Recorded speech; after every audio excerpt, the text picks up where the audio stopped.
we're at that level now where nearly all of us have won British titles now. So let's all just start fighting. I'm sure there's big money. There's big money in it, and I think it will get the interest of the fans. Like it's more relatable. You know what I mean? Everyone, Dan Azeez, British champion. Craig, he was the British champion before. Whyte, he was the British champion. Everyone can relate. So I'll be honest, I would love for Dillian to knock out Fury. You don't know what they could just go in there and have a brawl. You don't know. Like even when I fought Jose, it was a passionate fight for me because it's like, look, guys, I'm here. I'm on the scene. Don't keep mentioning these guys and you're not mentioning me. Like, I'm coming up the right way. I'm fighting domestic fights. It's not like I'm just fighting bin men. I fought an undefeated fight in my second fight. Do you know what I mean? I fought Adamu in my 6th or 7th. He was a Commonwealth champion. So experienced. Come on, man. Like, let's start giving me the respect. Mouthpiece, the home of unfiltered boxing. Welcome back to Mouthpiece. In the blue corner, we have me and Money Mace. You know what? Before we even get onto our guests, I just want to big up Chelsea. Made it to the FA Cup final again. This is what we do. Anyway, in the red corner, we have a special guest, the British champion, British light heavyweight champion. And do you want to give the stat? So it's the first and only British light heavyweight champion to take all domestic titles. You got your Southern area, you got your English, and you got your British. So Dan Azeez. If you haven't guessed who it is by now, it's Dan Azeez. Come on. Yeah. Thank you. Dan, love for coming on, man. Oh, thank you for having me. Busy day so far? Not really. I just had a little short session in the morning and then just made my way here. Taking over for now? Yeah. Hopefully should have a fight date announced maybe in the next couple of weeks. So just waiting on Ben. But yeah, just in the gym. We're all waiting on Ben, bro. This is what we do. Yeah, no. I know he's busy doing all the shows and whatnot. So yeah, don't want to put too much pressure on him. But yeah, my thing is I'd like to be busy, so got me my first fight in March. Hopefully get the next one out June or something like that. I'll be happy. What, you just trying to stay active as possible this year? Yeah, man, definitely, man. Like I perform better when I'm active. Like when I take a long time off, it's I can get a bit rusty or whatnot, and it's just about getting used to the crowd and the whole atmosphere. And right now I'm in a mode of I go in there and I'm okay. But when you take them long layoffs, me personally, it's not good for me. But other fighters, regardless, they could take 2 years off. Look at Tyson Fury, come back and be all right. But not me. I need to be busy. And I'm in the prime of my career right now. So next year or so is going to be very important. So I need to be busy. We've got the belts there. You've done the Southern area. Yeah. Got the English. Got the British. Yeah. I'm guessing you want to continue and just collecting all the belts in the correct manner. In the correct manner, in the correct route, rather than skipping one and coming back for one. So I'm guessing the next one? Commonwealth. Exactly. So yeah, you said it there. Want to get the Commonwealth. Me personally, coming up when I see guys and they're British and Commonwealth champion, it looks nice, it's appealing. You're just ticking away at the boxes, and that's what I would like to do. So I know the Commonwealth, they've got an amount of boxers that the champion has to defend by a certain time, so I'm in that list. So hopefully we'll put a bit of pressure on Ben, see if we can get me mandated to fight for the Commonwealth. Have to. Absolutely have to. That's a word of warning to Ben. I'll be real, because you don't get this often. You don't get this often, so you have to respect the route. You have to. Yeah. So whether obviously the champion's Yard, I know very well, cool dude and everything. So whether he vacates it or whether if he's on. What does your gut tell you that he'll do? He's next in line for the world title, so I would say he probably want a tick over or something and then go for that. Like his manager, I know him very well, as Tunde. He's very smart, shrewd man. Look, he's done a good job with Yard. Look, Yard is on the way to fighting for a second world title. That's any manager that can put a fighter in that position is doing their job. So my gut feeling says, he would rather not do that. He's got bigger fish to fry or whatnot, but you never know, man. To be honest, even after my last performance, which I don't think it was my best one, you know, he might, you know what, fancy his chances. But you had like 2 or 3 changes of opponents. Yeah, exactly. I was turning up the next day, and there was another guy, and there was another guy, and there was another guy. Exactly. But that's all part of the experience, because who knows, I might down the line fight for a world title, and, you know, it's changed or something. So you just have to get used to it, and it's just experience for me. So, yeah. What is that process like when you find out you've got a new opponent? Is it a case of, are you going to jump straight onto YouTube and start studying them a little bit, or do you just focus on you and what you can do? Do you leave it to your managers? How do you sort of approach it when it's literally like 24, 48 hours until the fight? Well, what happened is my managers and that, they knew that my opponent, the medical was a bit messed up, but so they phoned my trainer, and my trainer was like, "No, don't tell him now, right now. Just wait until weigh in less." And then. Yeah, I think that night, because it was Reece Cartwright, lovely guy as well. I'm happy he even filled in for me, because I was able to make a living, able to fight. So, Reece Cartwright, I just typed in his name, saw his fight with Shakan Pitters. I thought, oh, this guy, he comes for it, he's tough as well. So, my mindset was like, all right, you know what, this is all right, because the fans are going to get a good fight and whatnot. But when I got in there, he wasn't trying to have a fight. He was boxing. Yeah. So obviously that threw me off a little bit, and then but eventually got to him and whatnot, and we saw the result. But it was, again, it's just experience. Like, do you know what I mean? You got to be prepared for every avenue. You might see a fight of someone where they're boxing. Doesn't mean the next, if you fight them, they're gonna box. They might come at you and stick it on you. So you just got to be prepared. Did for you have every to avenue. change in terms of, obviously, if you were to fight? Your previous opponent was a southpaw. Tinker's a southpaw. So did you have to? Yes, exactly. So reverse? Straight away, I've even when I was in the ring, because we've been practicing certain things in the southpaw, that's still drilled into me. So certain things I'm doing is for a southpaw, and then I'm getting caught, and then but. Look, the best fighters, they're the ones that can adapt. So at the end of the day, for me, a fight's a fight. It is what it is, man. Yeah. Regardless of strategies, tactics and whatnot, you just got to go for it and do your thing. Yeah. So that was my mindset. How are your family with you fighting? Like, is everyone a boxing fan, or does everyone get worried? Or well, my mum, she's not a boxing fan. She doesn't really like it. Like, she came up in the era of like Watson, Ben, and that. Like, so obviously you know what happened with Watson. Even the guy that Ben fought, what was his name? Oh, how can I forget? And he is still in like a wheelchair now. Oh, how can I forget his name? He's a sick fighter used to be with the Kronk and that. Come on, boxer, you lot should have these. Jerry McLennan. That's it, McLennan. Yeah. So you know what happened with him? So he was a sick boxer. Savage, like literally. Do you know what I mean? He was, and then after that fight, he weren't the same. My mum used to like see Watson as well. I was like, see how he. So she always, even Muhammad Ali. So she's always got that in the back of her head. Like she doesn't want me to turn out that way. And I went uni and that, so she always wanted me to go down that academic route. And So but now I'm where I am, signed to Boxer, Sky and whatnot. She's proud, like, you're actually doing your thing. Do you know what? Like, even my dad, like, when I used to say to him, Dad, come to my fights or whatnot, he'll be like, nah, man, I can't. My dad hated it. Yeah. My dad hates boxing. He was proper like, nah, I can't. Like, and then the other day, I said, Dad, do you want to come down, like, fighting Sky and whatnot? He said, oh, you know what, I don't mind. I was like, really? He's like, yeah, because I've got a bit more confidence in you.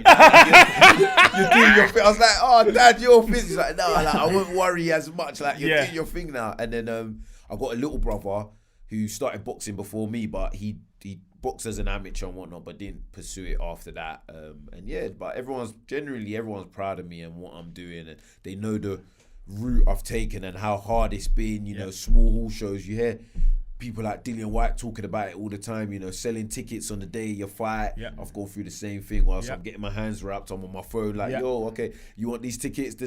And do you know what I mean? People who are straight into the limelight and on these big shows, they don't know what that feels like. Do you know what I mean? And that's why mentally, people like your Dillians, myself, were mentally a bit more stronger, because when we're going through that, regardless, we got to get in the ring and get that W. So it builds you mentally. Definitely. So you said there that you're university educated. Was the plan to go into boxing and have a degree to fall back on, or was it always to go into, was it accounting and finance you did? Accounting and finance. Was it to go into that industry and then boxing was a side thing that you sort of fell into as such? Do you know what it was with uni? Because my mum, she's first generation. She come from Nigeria, innit? So she struggled. Like, she didn't she wasn't rich or anything like that. So her coming over here is to, you know, give herself a better opportunity, give her kids and whatnot. So her thing was, look, go to school, get your education. That's so important. Like, and I basically went to uni for her just to make her proud. Like, that's a big thing in the Nigerian culture for your child to get a degree and all that kind of stuff. It's a big thing. So, and growing up, I weren't the best of kids. Like, I'd get in trouble on road and stuff like that. So, you know, that was a way for me to look, Mum, I've done it. I've done this now. And, you know, now I'm going to go into boxing. So, she said, you know what, you've done me proud. Do your thing. You know what I mean? But till now, she wants me to just make my money and she'll be happy once I'm done. Did you graduate? Yeah, I got a master's too. What? Yeah, come on, man. I graduated, but my mum doesn't believe that I graduated. She probably doesn't believe. No, I didn't get it. How did you not get it? I was in Brazil. Oh, okay. I was in Brazil for my graduation. Yeah. And put a long story short. Yeah. My degree, after a while, I kind of realized it wasn't worth much to my life. Oh, okay. So, like, I ended up just not really caring about my degree. Yeah. I treated it as if it was like a FA level 1. You know, like just anything. Yeah. And I just decided, you know what? I'm very bad at doing things I don't enjoy. Yeah. So I'd have been on borrowed time in an actual office job anyway. I don't think it would suit me that much. Yeah. So yeah, obviously I tried to go the boxing route. Yeah. Decided it's too much. Too much. Trust me. Too much. But you know what? That's discipline as well, because it's like with boxing training, a lot of it's grueling, and you don't actually like when you're training mad hard. Yeah. It's hard to actually. When I hear people like, I love training and stuff, I say, you sure you're training properly? Like, because it's grueling and it's horrid. There's certain aspects you might like, you know, maybe a bit of sparring, maybe some pad work or one. But sparring is the best. Yeah, exactly. Sparring is strength and conditioning days. Exactly. Forget it. I hate S&C. You know, bag work. I'm not really a fan of. But again, it's discipline. And if you know where you want to get to, you got to do these things in order to persevere and get to where you want to get to. And even after I graduated, I was in an office job for a bit. Like I was working for one financial company, and it used to do my head in. Like I couldn't do it. Like I would come in, sit in there, and then straight away I'll go, after I finish, go home, relax, then go training. But during the day I couldn't do it. It was like jail to me, like seriously. Do you know what I mean? So I get what you're saying. You know, you do bad in jobs where you're bored or you don't enjoy it. 100%. Was it always boxing for you? Any other sports? I used to play a bit of football. Yeah, I used to play a bit of. No, I was a right back. No, yeah, I was a right back. I can see it now. I loved football actually, but then once I got into boxing, I just went that way and went full throttle. Who do you support? Guess Arsenal. Yeah, there you go. As soon as he said, he said guess in the most like. Nah, listen, I wouldn't mind being any team. Look, as long as I'm not a Man United fan, I'm calm, man. True. You know what I mean? So it's true. We're both Chelsea on this side anyway, so we're all right. So your next 18 months. Yeah. Is obviously, you know, it's not make or break, but it kind of is because you're in the prime and no one wants to lose the prime of their career. Yeah. Let's fast forward past, God willing, the Commonwealth. You've said it on the podcast before that you wanna fight all the live contenders, given that we've got such a thriving light heavyweight division. Yeah. Would you rather just take those big fights, or would you prefer to run after world titles? Do you know what? It's not even just about me fighting them. I want all of us to mix it up. Yeah. Like, we're in an era of great competitors. Like, so okay, it's all good me fighting, let's say Craig Richards or something, and then the rest of the guys, they're not mixing it and doing it. It doesn't really make for an exciting division. But if we're all fighting each other, you know, and everyone's gonna probably take a loss. Like, do you know what I mean? Like, because we're all good. Like, I rate everyone. Like, in that top 10, I rate everyone. But I think it's very important that we all mix it up. You know, I've heard Whyte, he's on it. Who else? Craig is obviously on it because he's. Well, them two are fighting each other. Yeah, they started it now. Yeah, they've kind of started the thing that needs to happen now. Exactly. So, like, and to be fair to Craig, he's fought quite a lot of domestic fights. I've fought quite a lot of domestic fights. But, we're at that level now where nearly all of us have won British titles now, so let's all just start fighting. I'm sure there's big money in it, and I think it will get the interest of the fans. Like it's more relatable, you know what I mean? Everyone, oh yeah, you know, Dan Azeez, British champion. You know, Craig, he was the British champion before. Buatsi, he was the British champion. Everyone can relate, so it makes for more interesting matchups and whatnot. Would you say it's more difficult now, obviously, because of, I mean, Buatsi and Britches, they're in the same, not stable, but they're from the same state promotion. Yeah. So that makes it a lot easier. You obviously know the politics in boxing. Would you just prefer everybody get along and everyone work together, and that way the fans can get the fights? 100%. Because at the end of the day, when the fights don't happen, it's only the fans lose out. Us as boxers lose out because it's our legacy. Like, do you know what I mean? You could go and pick up a WBA Intercontinental champion. In 50 years, no one's going to be like, oh, he was a WBA Intercontinental. Unless it's a world, like, do you know what I mean? But 50 years down the line, oh, do you remember when Lyndon fought Yard, or when Yard fought Buatsi, or Dan fought Craig or whatnot? It will continue. Like, that's a legacy, man. Do you know what I mean? And that's what I'm about. That's why I want to pick up these titles, like, in a correct way, because it's a legacy. Like I said, years down the line, when I've hanged up the gloves, there'll be a kid, I liked how Dan Azeez picked up all the, but I want to do that. Or, do you know what I mean? Yeah. So we need to stop doing this. Oh, I know what it's going to become on this. I know what it's going to become. It's like that era of the Four Kings, though. Like, that rivalry is just timeless. Like, even last night on Sky Sports, they had Hagler Hearns on, Like, just watching it in bed. That rivalry is one of the most iconic of all time. Just because they were all willing to fight each other. It didn't matter about the losses. They were all just in it for, as you said, the legacy. Exactly. And even the other day, I was watching a documentary of the Four Kings. Like, it's, do you know what I mean? It's just stuff that, you know, when you're dead and buried, it just lives on. And that's what I'm about. That's what I want to do. You know, like I said in my post-fight with Jose, I said, win, lose or draw, I want to be in these fights because these are what you're going to remember. So, go on. I was going to say, after that fight where you did express your willingness to fight anyone and everyone, you know Hagler's one of your favourite fighters. Yeah. Hagler's pretty much the same. Yeah. Is that something that's come from within you, or is that something that you've looked at these other greats and you've thought, right, I need to take pieces of them and sort of take inspiration from them almost? To be fair, coming up in the ranks, I kind of felt like I had a chip on my shoulder, like, because no one was ever really giving me the ratings. Like, they kept mentioning guys. I was thinking, so what? You're not seeing me pick up the Southern area? I'm not gonna lie. I'll be very honest. And obviously, coincidentally, Hagler's my favorite fighter. He felt exactly the same way, but worse. Like, he had to fight like 50 odd times or whatever before he got his first world title shot. So I just had a chip on my shoulder. Like, all the time they'll mention, even I think sometimes when they'll mention my name to other boxers, it's like, but Dan's still like, So I'm thinking, these guys mad. Like, that's why even when I fought Jose, it was a passionate fight for me, because it's like, look guys, I'm here, I'm on the scene. Like, don't keep mentioning these guys and you're not mentioning me. Like, I'm coming up the right way. I'm fighting domestic fights. It's not like I'm just fighting bin men. I fought an undefeated fight in my second fight. Do you know what I mean? I fought Adamu in my like 6th or 7th. He was a Commonwealth champion. So experienced. Come on, man. Like, let's start giving me the respect. And I'll be honest, to a certain degree, there's fans that, Dan Azeez, he's part of the mix.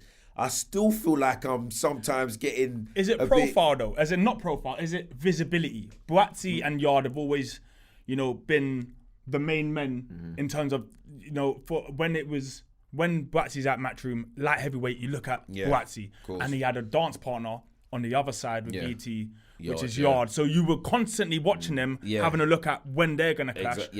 And is that visibility is probably why you were kind of left to kind of do your work quietly, and everyone else, to be fair. Everyone, it was kind of just them two in Britain. No, for sure, definitely. But listen, everyone in the, like, who's in the business, they know. They know, like, so the outside people, I get it. But if you're in the sport, you'll know that, okay, look, there's these other guys as well that you got to be careful, and they're on a come up as well. So, but it's, you know what I mean? It is what it is. I don't moan or I just get on with it, and it fuels me. So, I don't just sit there and, I've got this promo. I had to work my socks off to get to where I am. So, we'll get there. We'll get there. Have you ranked them in terms of how you see them? If you was to take yourself out of the mix, where do you put everyone in terms of not necessarily who beats who, but as in who's where do you rank them? What as in The top like 4 profile or the as in fighting them wise as a fight. as a fighter you probably okay because it splits them opinion wise. I hear a lot of people like Yard's still the one you'd put. I think Yard, Callum Johnson, them two are in their little section because they fought for world titles, so you could say they're world level. Then you got, I think you'd put Buatsi.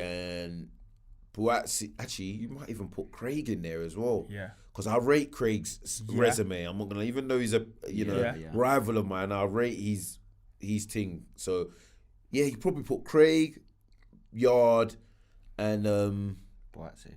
No, not Buatsi, and Johnson on resume, really, and the level they've boxed at. Then you could put Callum Smith in there, but I need him to fight a proper light heavy first. Yeah, I'll be honest. And then you got Buatsi in there. Then you got Buatsi just bubbling underneath, I think. But I think if he goes in, does the job against Craig, he's in that mix. Yeah. Then you got the likes of me, Lyndon, Pitters. Let me throw a curve, not a curveball, but someone who's a light heavy now, but isn't known for being a light heavy. Callum Smith. Yeah, Callum Smith. Yeah, that's what I just. Callum Smith is the one I'm saying. I think I need to see him against a light heavy first, and then I can make a proper judgment. But yeah, obviously he done his thing at super middle, but this is the light heavy. So you know, and then like I said, you got myself, Lyndon Arthur. I'd even still put Hosea in there. Yeah, so he's a cruiserweight now. You got Shakan knocking about as well. So that's it. So Shakan, I think me, Shakan, Lyndon, and we're bubbling underneath. So yeah, that's how I would say we would need to fight each other or prove otherwise to get into the next. And I understand that. So yeah. Gun to your head. Yeah. Buatsi or Richards? Buatsi. Yeah, but not to knock Craig. I just think Buatsi's a bit more aggressive. Maybe on paper punches harder. But Craig's not a mug. Yeah, I'll be honest with you. Craig's not a mug.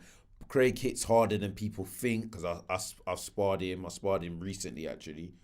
He would have learned so much from that Bivol fight as well. Exactly. So the experience. Yeah. But I know Buatsi's he's a bit of a different grade. But I don't think he's been able to prove himself because his resume, Craig has got a way stronger resume than Buatsi. But that don't mean anything at the end of the day when they both got to step in there. You know, it's just basically up to Buatsi to show, look, all the guys he's beat, I could have beaten as well. Do you know what I mean? So, everyone I know that sparred Buatsi has said he's smooth. Like, he's a very smooth. He's an Olympian. Do you know what I mean? He come up in the GB ranks and whatnot. So he's you know, he's a savage when he wants to be as well, man. Like, he's nice outside, but get in there with him. He'll clean your head off. Mad. But Craig, I'm telling you, he can go as well. Do you know what I mean? Us guys from South London, man, there's something different in the water when it comes to us. So, yeah, man. I'm looking forward to that fight, and I'll definitely be there ringside. I'm looking 100%. Forward to it.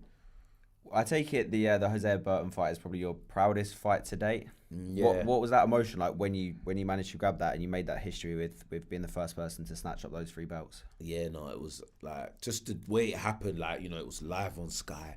You know, I was the underdog.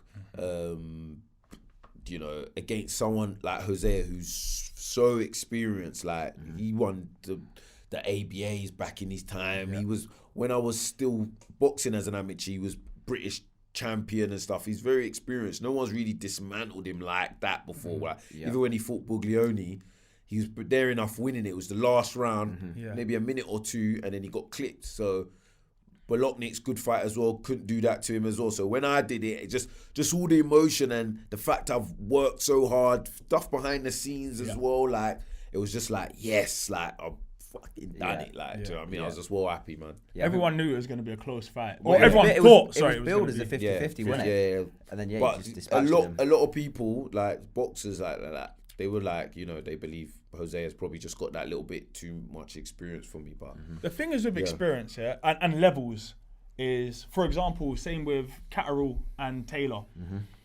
You don't know someone's level until they're in there because they haven't had to operate at that level. They haven't had the opportunity, and as soon as you get them in there and they can prove, you know, just takes 36 minutes and everyone can realize, all right, he's world class. World class, exactly. That's what I'm saying, and exactly. there you go. You literally just need that opportunity to show that, listen, I'm as good as this guy or better. Yeah. So yeah. About Whyte Fury. Yeah. Tyson Fury, Dillian Whyte this weekend. I've heard reports that Dillian's probably going down right now. Right now, he's going. Yeah, he's on his way to a press conference. By the time you guys get this, it's probably almost fight night. Yeah, who knows? Who knows when you'll get this? We don't know. What do you think happens in the fight? Okay, let me tell you what I want to happen and what I think might happen. So what I want to happen is for Dillian Whyte to win. Obviously, I'm a South London. I know Dillian, lovely guy. Yeah. You know, good mate of mine. But yeah, I want him to win. And the reason why I want him to win is because I need that that heavyweight scene to just turn upside down. I hear it. Yeah. It's too one-way traffic. Props to Tyson. He's a good boxer. He gets up when he gets knocked down. He can fight. He can do everything. Go southpaw and whatnot. He's a good boxer, but we just need a bit more spice. Do you know what I mean? And it just opens up so many other doors, so many other possibilities. Again, Dillian's come up the hard way. I've seen him outside of fights here when he's just about to fight, like a madman in his robe, selling tickets literally on the door. And I've seen, I've been like, this guy's actually mad. He can't be serious. But now I know the process. I see what he was doing and whatnot. So it'll be good to see someone from where he's come from be a world champion. He's been bloody mandatory for how many days? 256 years or something like that, or whatever. It's been long, so it'll be nice. But Tyson's just I think he's just an anomaly, do you know what I mean? And I think if he boxes, I think he could just he could possibly do it at just shut him out. I think he could do a shutout. But if he decides to fight, I think Dillian has more of a chance. Yeah. I see. I'll be honest. I would love for Dillian to knock out Fury. I would. Look, honestly, if you're a betting man, it's tough to get a bet against Fury because of course. It's almost gambling. Yeah. But there are some gambles worth taking, and Dillian Whyte hasn't played.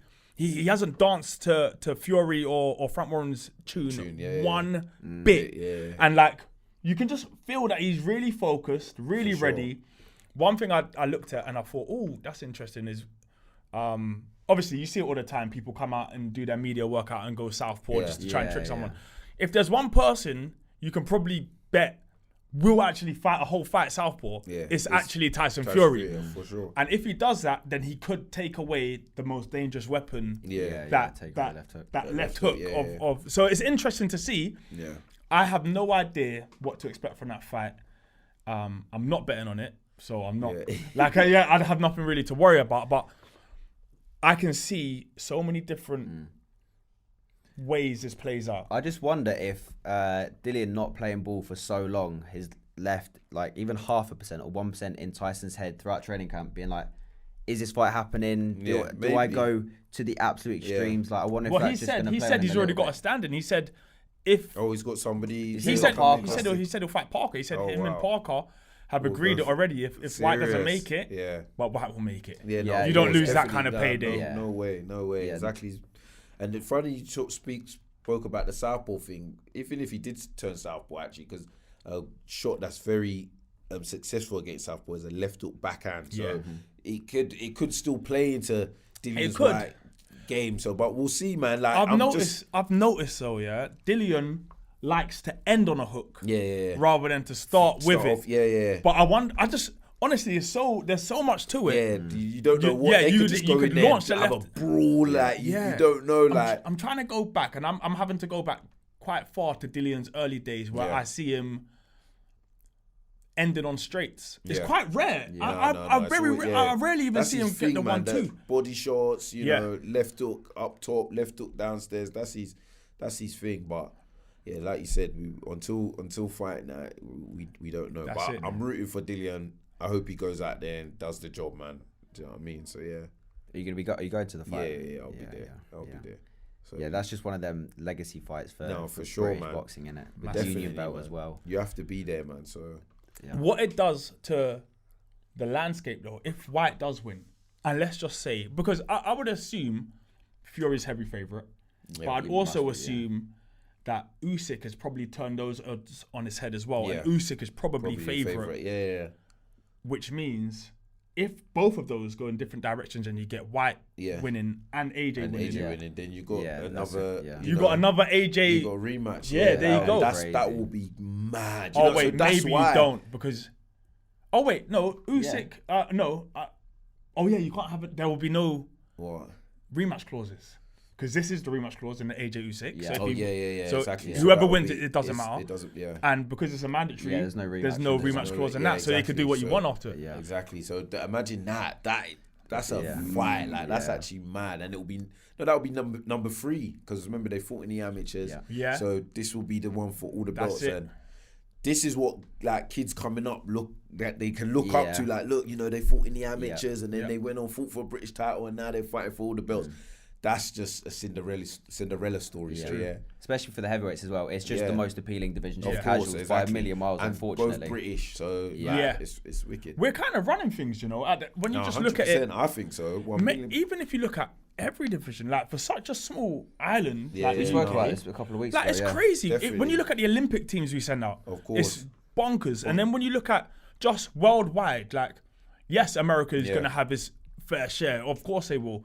And so will Mexico, and so will. But when you look at like the depth, Mexico probably doesn't have. Mexico doesn't have as much depth as the UK right now. No. America probably doesn't have as much depth as the UK. No, especially because we have all the heavyweights. Whoever's got all the heavyweights, that's whatever country. But we've got all the light heavyweights. Yeah, you see what I'm saying? And we've also got all the cruisers. So exactly, like before when I was coming up, it was you have to go over to the US to like make it. Well, now they've got to come here. Coming here. Do you know what I mean?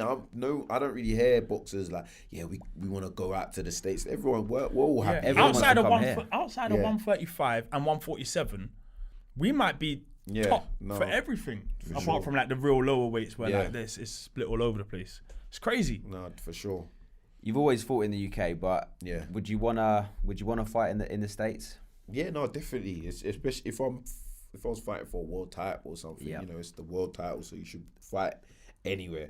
But I'm happy at home. Do you know what I mean? I like the fans. I think we have the best fans. Like all these top fights in the States and whatnot, they never ever really sell out and stuff like that. They don't have the same passion here. Do you know what I mean? Like you really feel the fans, the atmosphere and everything. So I like it. But it does look glitzy and glam. Like it does. Yeah. Growing up when America and Golden Boy and all they had it in a chokehold from like 2000. They had it. Yeah, 100%. And every time Mayweather fights, you'd get the helicopter shot of the MGM. Like it made it seem. What was it? Was that HBO thing? Yeah. 24/7. Yeah. That was cold, man. That was proper. This is what we gotta bring back. No, because 100%. there was like they built. I would stay up. I would wait for the 24/7s to like drop on YouTube and watch them immediately. Like, straight away. All of them. I wanted to watch it because I was so. It was like watching the Kardashians, but the boxing version. You know what I'm saying? Like for sure. They should definitely, because I know they got that on Showtime. Yeah. But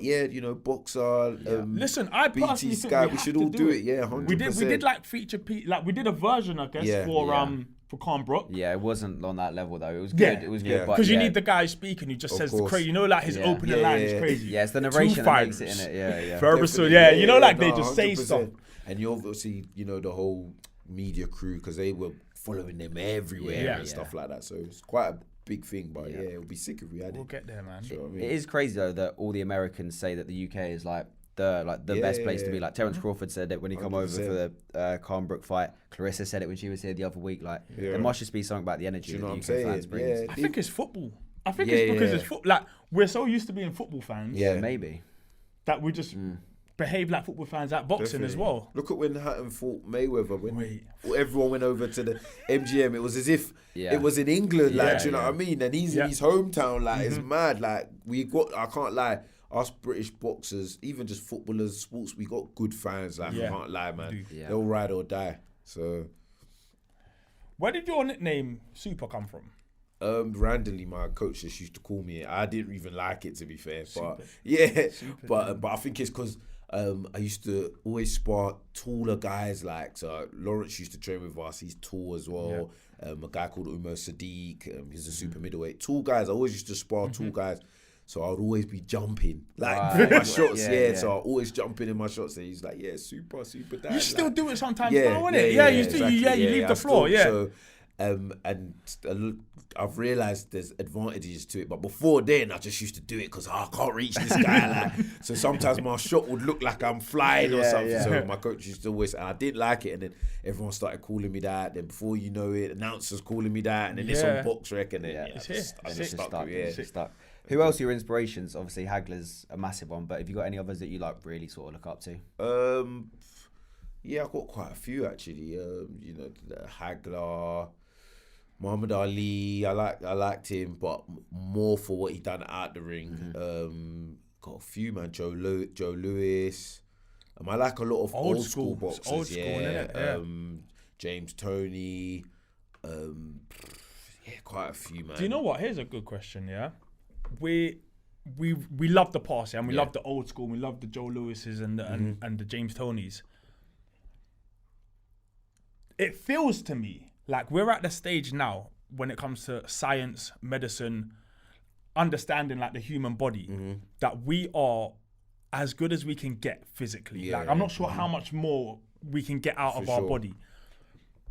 Do these fighters stand a chance in those? We pay so much respect to the past in general, innit? And we start saying that, you know, fighters from the 2000s could never mix it up with the boys in the 80s. But do you think they actually could?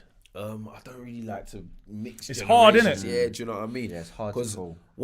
To me personally, I rate the old school fighters. I would say, no, but you actually don't know. Do you know what I mean? With, like you said, with all this science and stuff, like, so I'm hearing people say, like, you know, because of all of that, like, we actually punch harder and stuff like that, like technique and just like that strength and S&C stuff. Like, we actually punch that little bit harder. But it feels like they were tougher. Yes. Come on, man. They had to go through so much more, like, as well. Like, a lot of them were fighting for their lives. Like, do you know what I mean? Not, you know, because I want to have 1 million followers or whatnot. Look, I need to feed my family. Like, do you know what I mean? Stuff like that. So mentally, like I said, Muhammad Ali was one of my favorite guys. Like, imagine growing up in his time, like, and he's black. He's a loudmouth.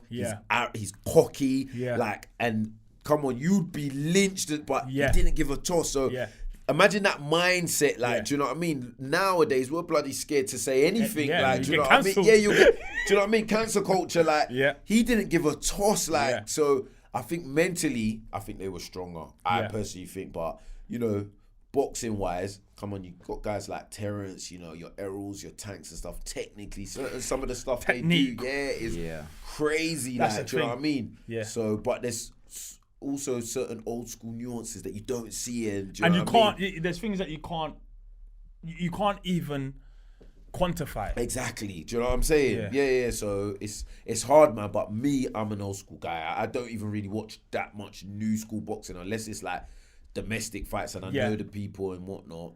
There's only a few people I watch now, but I might watch their fight, but I don't keep watching their fights. Yeah. You know, like this day and age, like people make bangers, like tunes and stuff. It bangs for a while, but you'll gone. never. Yeah, it's gone. Yeah. The old school's just. Yeah, Tupac's still there. Yeah, do you know what I mean? It's the same with like movies, like fights. You just keep watching. Nowadays, it's not like that. There's only a certain amount of fights that you actually go back and watch and stuff like that. I don't know what it is, but it's the time that we live in. I watch so much boxing, but I always do it in my head for some reason. I try and work out who would have survived in that era. Yeah. You know what I'm saying? So like in my mind, I was just like, no, Golovkin would have survived in any era.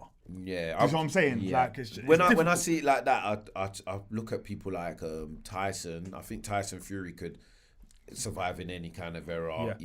People, maybe Floyd. There's only certain. There's a few. Yeah, there's only a certain few that I say, I think he can mix it with any era. So yeah, we covered everything. I think so. I think have. so. Anything you want to get off your chest? No, not really. I'm all good, man. You know. Anyone you need to call out? Ben's looking after me. I'm on Sky. You know, I'm here with you guys. I'm happy, man. I'm just trying to collect more titles and And Dan, do you know what's crazy about this? Yeah. This is just the beginning. Yeah, like, you know, for sure. you in terms of your journey. Yeah. Is very much in a tangent with ours. Yeah. You see what I'm saying? Like boxers we just got this deal. For sure. First show was October 2nd. That's like 6 months ago. Yeah. We're babies like in the grand scheme of things, and it just looks like the trajectory just looks like that. It's scary. And that's one of the reasons why I signed, because I did get offers from other companies, but you know, boxer, like you said, you lot are new, so you're more willing to try things out and whatnot. And I'm happy to be on that journey and, you know, see where it goes. You know what I mean? 100%. You look at when Matchroom first started, I mean, like with Eddie Hearn and that, these guys, you know, they really, like when he signed Carl Froch and whatnot and these kind of fighters, look at where he took them to, and that was the beginning of that kind of era. So, I thought, you know, boxer look like they're doing their thing, you know, seem young and youthful and ready to try things out. So yeah, man, I'm jumped on board, man. Do you know what I mean? When it's all said and done, how do you want to be remembered in the sport? I want to be remembered for being in exciting fights. Yeah, not ducking anybody as well. Do you know what I mean? Not ducking anybody, being in exciting fights that people remember as well. Yeah, that's definitely how I want to be remembered. Sick. So perfect. I just want to give a shout out to my team, Connect Force as well. They've really done well, helping me sort out the deal and everything. Shout outs to Ben, yourselves, Boxer. Yeah, man, I'm just looking forward to the journey. Oh man, it should be a good one. Yeah. Right, that's it. That's all we've got time for. We'll see you next week. No, thank you. Like, comment, subscribe, do all the stuff that you know you should be doing, and stay locked in, because we're going to be dropping exclusive news on this podcast every week. Mouthpiece, the home of unfiltered boxing.